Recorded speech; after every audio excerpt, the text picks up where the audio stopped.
Today is the wedding day of my precious only daughter. My daughter Grace was always bright and dedicated in everything she did. Since graduating from high school, she must have had her share of fun times, but she also faced an equal amount of challenges and struggles. Having overcome those experiences, I'm genuinely happy to see her smiling next to her groom, Chris Miller. Before the ceremony began, I was reminiscing over old memories while sipping coffee at the Venus Cafe. Inspired by my beloved high school teacher, after graduating from a renowned university, I declined a job offer from a top tire company to become a high school teacher. To this day, I still remember how thrilled I was to receive an offer from such a prestigious company. But, just like my mentor, I was determined to teach the younger generation about the joy of learning and wanted to inspire them for the future, so I chose to be a teacher.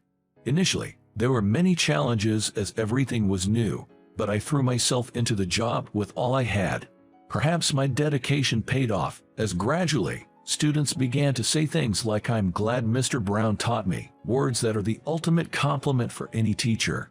I was blessed with wonderful students and colleagues and thought I'd serve till retirement. However, an unfortunate incident forced me to resign. While I was fortunate to have many supportive colleagues, there was one, Mr. William, who always seemed to have a snide remark ready for me. I respected Mr. William, who had achieved notable success as a track and field coach, but it seemed he didn't feel the same about me. According to what I heard from my colleague, he was jealous seeing the admiration I received from other teachers and students and saw me as a rival. Being unaware of Mr. Williams' feelings, I deeply regret causing a commotion that involved not only colleagues but indirectly some precious students. The school I worked at had a long history of producing top-tier athletes across various sports. The track and field team that Mr. William coached was among them, guiding numerous promising athletes every day. While Mr. William was passionate, Mr. William had the athletes undergo rigorous training to perform in competitions. While many could keep up, at one point, one of the athletes suffered a severe injury due to the excessive training, essentially ending his sports career. Eventually, the student had to quit the team. Having counseled that student occasionally, I deeply regretted not having understood the situation better, which might have prevented this outcome. Feeling responsible, I decided to resign a few years after the batch I was mentoring graduated. Despite the challenges, a few years after my resignation, I received delightful news from Grace that she met someone she wanted to marry. She had met him by coincidence at a hospital, and they got attracted to each other's personalities and decided to get married. And they planned to visit their parents' home soon to formally introduce him. Dad, it's been a while. I'm sorry for all the trouble over the years. Don't say that. Just seeing you happy and healthy is enough for me. Nice to meet you, sir. I'm Chris Miller, and I've been seeing Grace. Nice to meet you, Chris. I've been looking forward to seeing you. Grace's fiancé, Chris, was a friendly and genuine young man. Seeing him earnestly expressing his intentions to marry Grace made me feel that he's the right one for her. Thanks to you, Chris, I get to see such a happy face on Grace. I truly appreciate it. Please take care of my daughter. Yes, sir. I promise you to make Grace happy. Let's get happy together, Chris. Seeing Grace and Chris laughing wholeheartedly, both my wife and I couldn't help but smile. Finishing my coffee and reminiscing about the past, I went to pay the bill and headed to the wedding venue.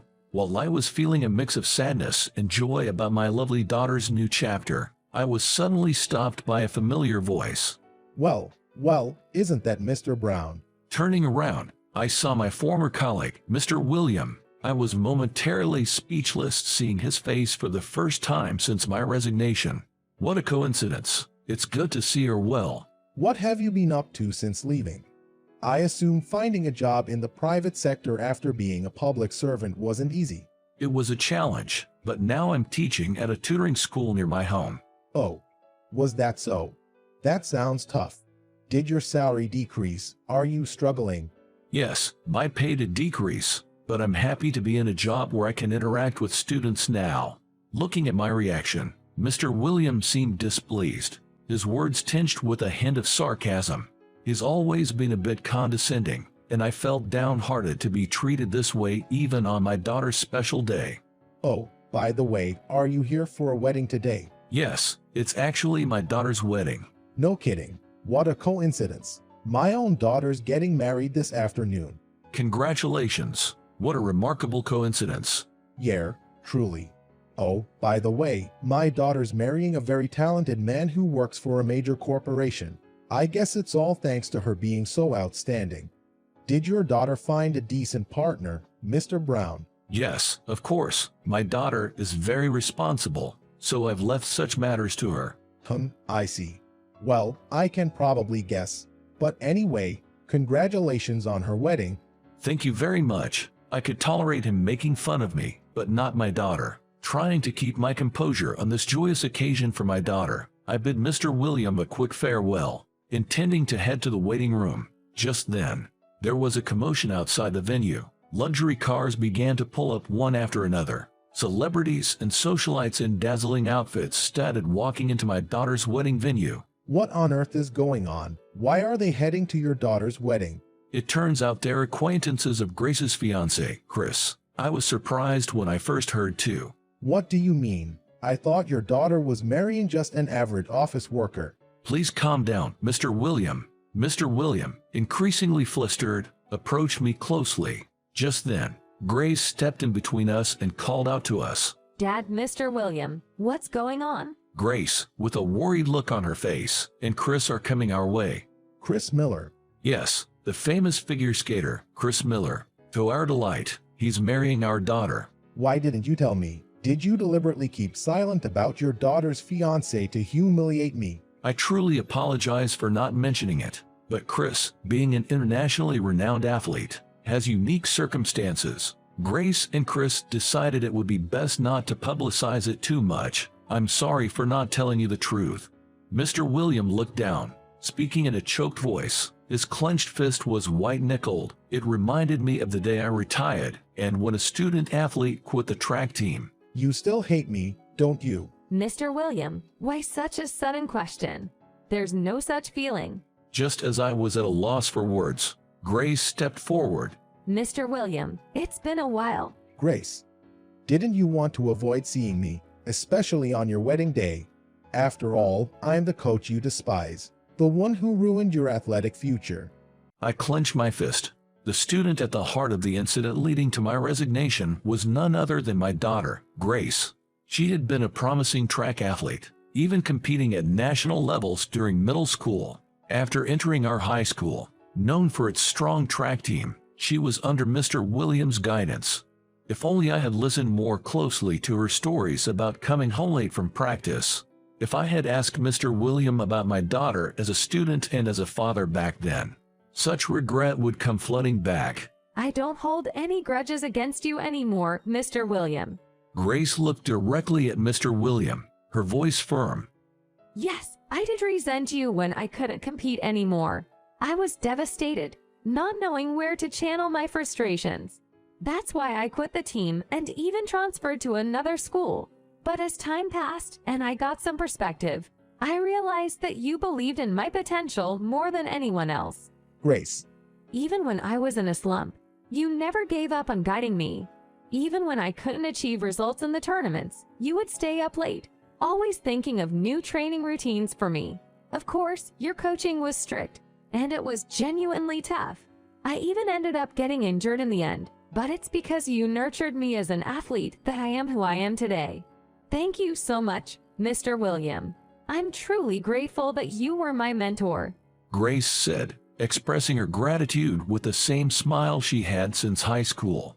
Seeing her smile, you could feel that she held no resentment towards Mr. William. On the contrary, her gratitude towards him was evident. I should be the one apologizing. Mr. William, with tears at the corners of his eyes and a pained expression, apologized. I've always regretted it. I think if I'd noticed your struggles, Grace, I wouldn't have pushed you so hard in training. I feel like I did something to you that was unforgivable. When I realized I might have taken away your potential as an athlete, I was scared of facing criticism and ran away. Even today, I was afraid to talk to you directly, and was rude to both you and Mr. Brown. I truly feel I failed as a teacher. Mr. William, Please look up and smile. It's my big day after all. Grace said with a gentle smile. Hearing her words, Mr. William closed his eyes tightly for a moment, then smiled at Grace, saying, "Thank you." As Grace returned to the venue, I was left alone with Mr. William. As I pondered what to discuss, William hesitantly began speaking. I also want to apologize to Mr. Brown. To me as well. Yes, actually. As I pondered what to discuss, Mr. William hesitantly began speaking.